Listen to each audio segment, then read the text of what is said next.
Sabedes que veño dunha familia viciña de Rioveso. Sabedes que vimos da mesma terra, que tivemos emigrantes na familia, outros que non o foron, meu pai foi un deles, e que nunca fixemos outra cousa que traballar. E sabedes que seguimos aí, arraigados na nosa Villalba, e que temos feito por ela algunhas cousas.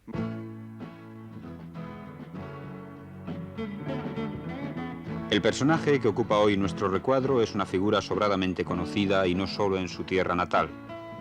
Manuel Fraga Iribarne, actual secretario general de Alianza Popular y una de las figuras políticas más discutidas del momento presente.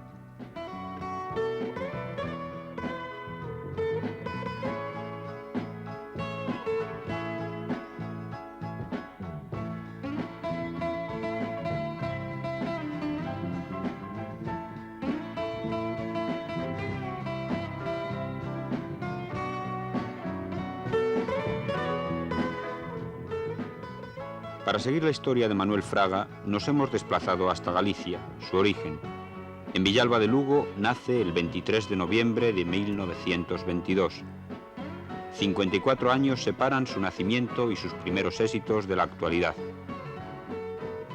Concluido el bachillerato con las más altas calificaciones, al igual que la carrera de Derecho, el muchacho provinciano Manolo Fraga fue convirtiéndose en Manuel Fraga Iribarne.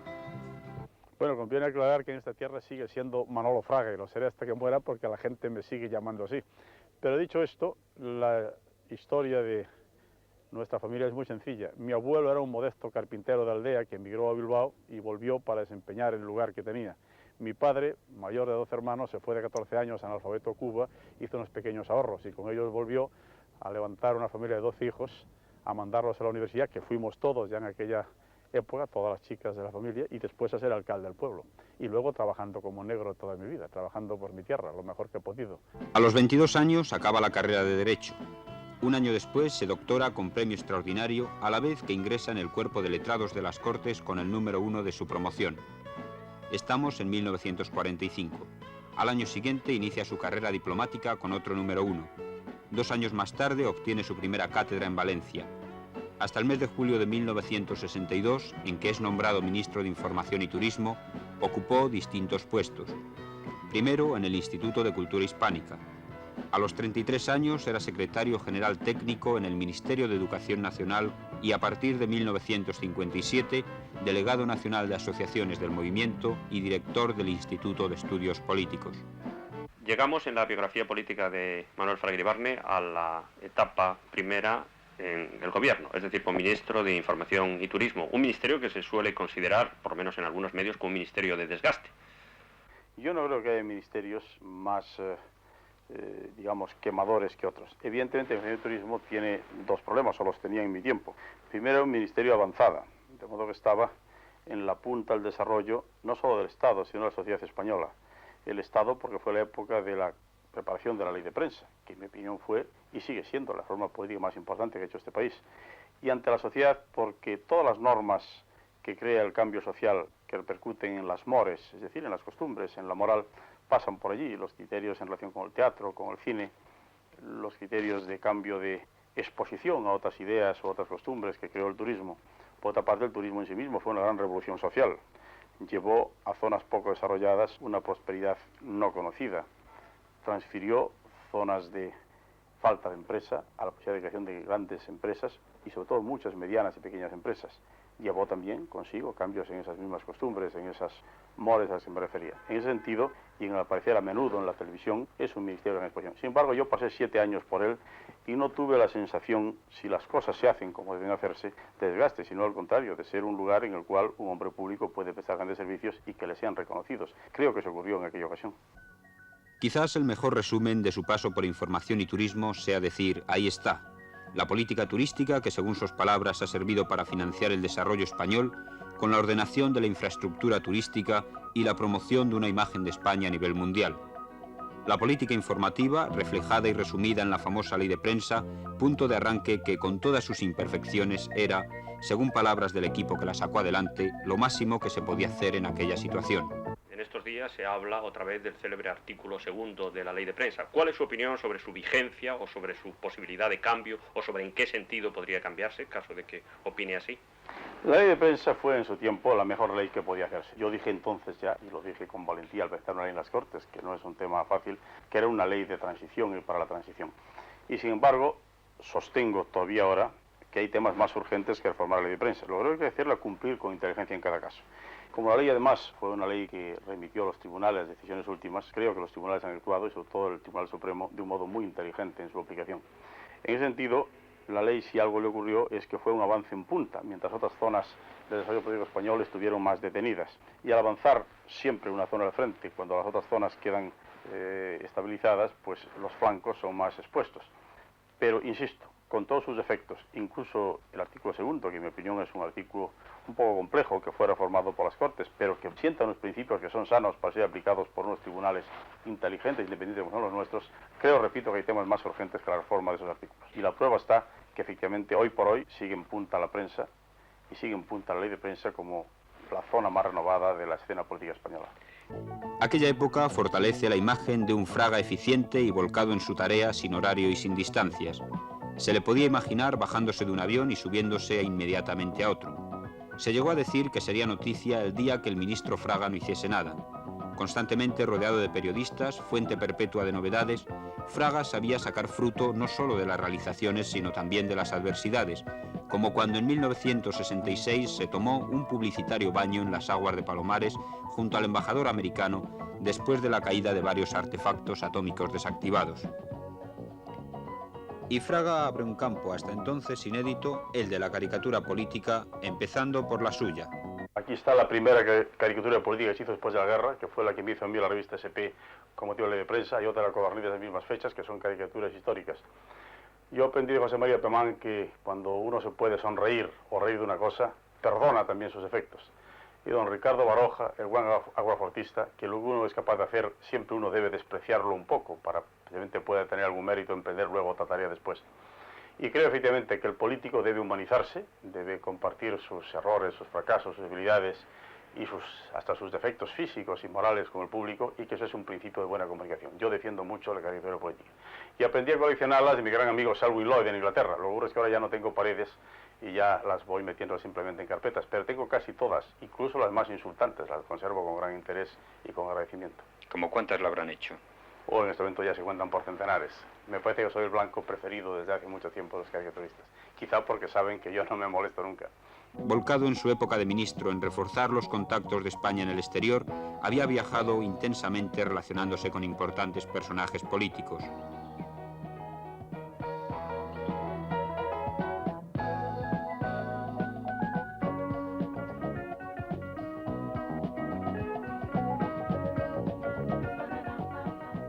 En 1969 sale Fraga como ministro de Información después de la publicidad dada al asunto Matesa. Su marcha reunió a todos los funcionarios del ministerio y a la llamada clase política del momento en un acto de despedida que remachaba su popularidad y arraigo.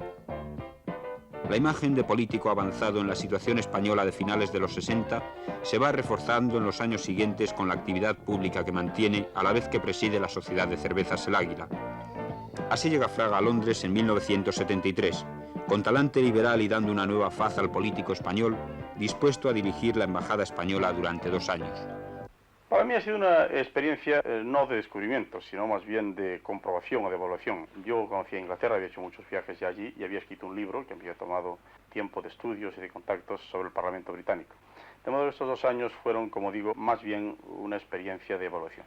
Para mí fue muy importante porque comprobé todo lo que esperaba de Inglaterra como país original, capaz de crear instituciones políticas importantes, de difícil exportación. Nosotros las copiamos en algunas ocasiones sin éxito, se exportaron mejor a los países donde había ingleses, en los países de la Commonwealth. Por otra parte, pude comprobar lo que es un país en el momento en que pierde su imperio. Esa gran experiencia que nosotros hicimos en el siglo pasado, ellos la han hecho en este siglo. También fue interesante para mí el evaluar las consecuencias de un socialismo que, a pesar de ser democrático, evidentemente ha afectado profundamente, yo creo que negativamente, al desarrollo económico, a la economía antes dinámica de los ingleses. En todo caso, tengo que decir que para mi experiencia personal fue la etapa más descansada y más tranquila de mi vida, y desde luego muy a menudo la echo de menos en estos momentos de gran agitación y de exceso de sobresaltos y de trabajo. Termina la etapa inglesa y Fra Iribarne vuelve a España con bastante expectación. Se habla mucho de él, está en los periódicos, se constituye después de muerto el jefe del Estado, después de muerto Franco, el primer gobierno de la monarquía, y en él participa como ministro de la Gobernación, otro puesto considerado también tradicionalmente difícil. Yo dije al rey de Inglaterra que venía a arrimar el hombro, eso hice, y mientras pude lo hice y muy a fondo. Yo jamás he meditado al tomar un cargo público cuál era su capacidad de desgaste, sino capacidad de producción. Y yo pensé que la transición exigía hombres fuertes en los ministerios que tenían primero que frenar la posibilidad del desorden y segundo, la posibilidad al mismo tiempo de hacer la reforma. Y en eso, tengo que decir que en 7 meses he trabajado tanto como en 7 años en Ministerio de Información y con eso he hecho todo. He hecho lo que buenamente he podido y el tiempo juzgará si fue para bien. Yo creo sinceramente que sí lo fue. Y dicho esto, yo creo que es una labor apasionante la de mantener el orden público en un momento en el cual había tantas personas y grupos interesados en destruirlo. El pueblo español y el Ministerio de Gobernación se encargaron de que no fuera así.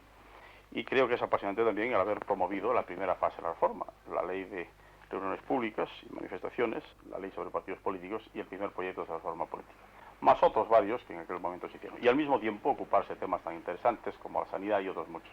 Porque en nuestro tiempo nos ocupamos seriamente no solo de reformas políticas, sino del gobierno y administración de cada día. Eso es lo que hicimos. Yo sinceramente jamás me arrepentiré de una etapa tan apasionante, tan interesante y tan cansada y agotadora como la que yo tuve entonces. Lleguemos a los momentos actuales, es decir, de nuevo un cambio de gobierno después de la dimisión del presidente Arias, nuevo presidente de gobierno, y Fra Iribarne se mueve en otras coordenadas políticas, primero como promotor de reforma democrática y actualmente como líder de Alianza Popular, gran conglomerado político.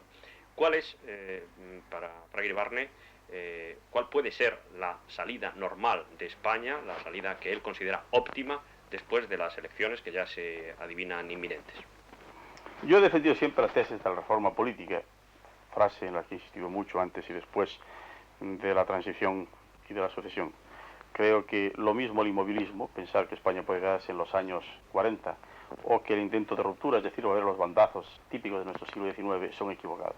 He defendido siempre la reforma. Y la reforma quiere decir que en un sistema constitucional y democrático tiene que haber fuerzas políticas importantes, significativas, claras, que presenten opciones al pueblo español. ¿Cuál puede ser en este sentido la postura de Manuel Fraga Iribarne personal en torno al tema social?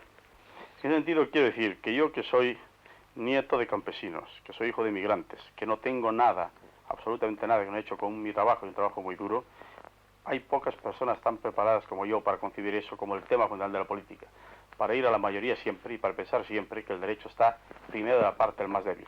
Y desde luego yo afirmo que así como nosotros defendemos que no se puede prescindir del pasado, en lo glorioso que pueda tener para indicarnos un desafío donde fuimos capaces de llegar en los tiempos mejores, y en lo más reciente, para aprender de nuestros desastres del siglo XIX y de lo que es la obra de la continuidad, del ahorro y del esfuerzo en los últimos 30 años, yo afirmo que no miramos al pasado principalmente, miramos a un futuro en el cual todos los españoles tengan una parte importante, un interés que defender en la sociedad. También encontramos a Manuel Fraga en el ámbito de la docencia universitaria y del pensamiento. Articulista y escritor prolífico, sus libros han servido unos para exponer sus enseñanzas a los alumnos y otros para presentar su ideología, sus estudios y sus teorías sobre distintas cuestiones de su campo de trabajo, el derecho y la política. Como protagonista de la política del presente, sus escritos son habituales, actuales y polémicos, como el libro de su partido político, cuya alusión a Ceuta y Melilla provocó una airada protesta a la que replicó de una manera muy comentada. El teniente de infantería, Manuel Fraga Iribarne, se compromete a estar allí si alguna vez hace falta en Ceuta o en Melilla.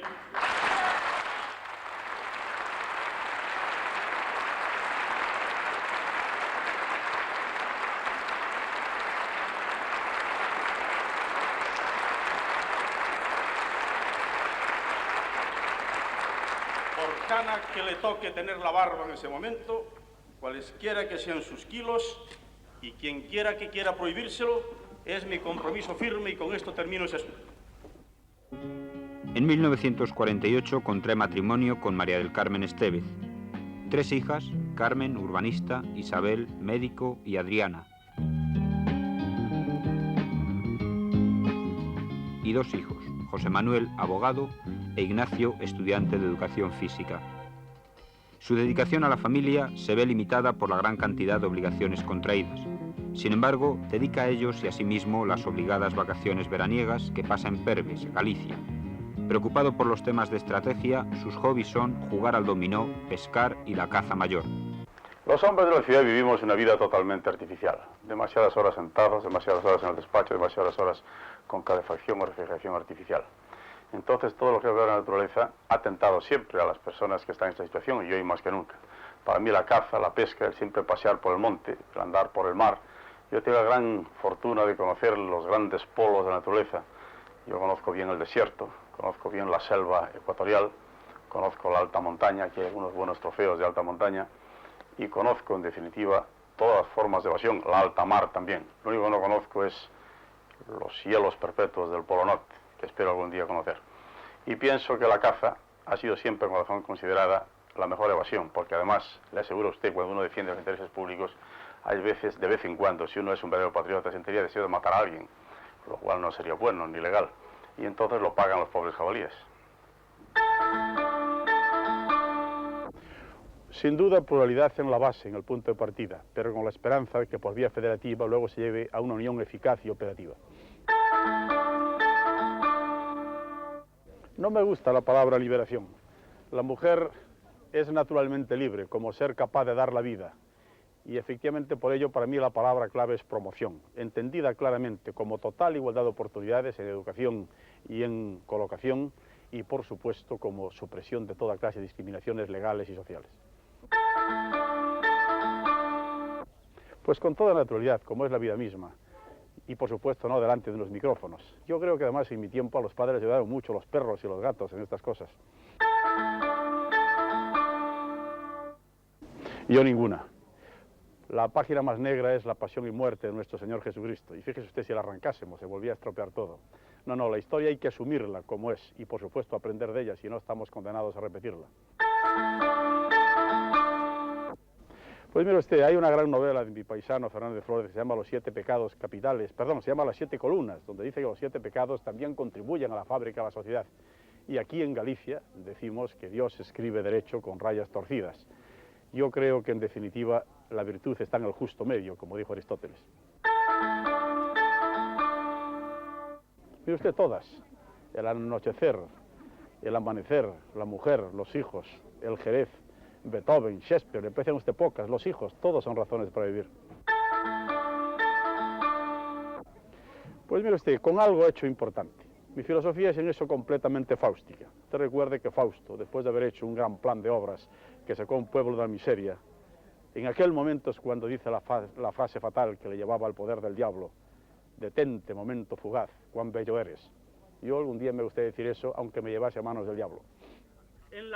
Alejado del resto de sus ocupaciones, Fraga mantiene exclusivamente una intensa actividad política, contactos, viajes, conferencias, reuniones, incluso coloquios polémicos, como el mantenido en el Club Convergencia con otros políticos destacados, en el que no se excluye la cordialidad personal. Mi respeto personal, mi vieja amistad y simpatía por todos los que participan en este coloquio, lamentando como Joaquín Ruiz Jiménez que no puede haber más personas aquí. Con mi antiguo compañero de Miranda, compañero de armas, aunque no hayamos con Joaquín Ruiz Jiménez, de quien fui alumno y el que estuve a la honra de servir en 2 organismos del régimen anterior, con compañero de cátedra y de oposiciones, muy viejo amigo Enrique Eterno Galván, y no voy a decir mi vieja amistad y compañía de Peña, que es lo más importante en España, con Joaquín Satrústi. Habrá quien nos critique a todos por estar aquí. Su fama de hombre brusco, de maneras cortantes y hasta descortés, hace oportuna la pregunta sobre su pretendido mal carácter. Pregúntele a estos amigos de Román. Verá usted que consideran como un buen vecino, como un hombre más bien generoso y hasta simpático. Para terminar, Fraga se afirma como un animal político. Sin duda ninguna. Todos los hombres lo son, y yo muy político y a veces bastante animal, pero al servicio de España.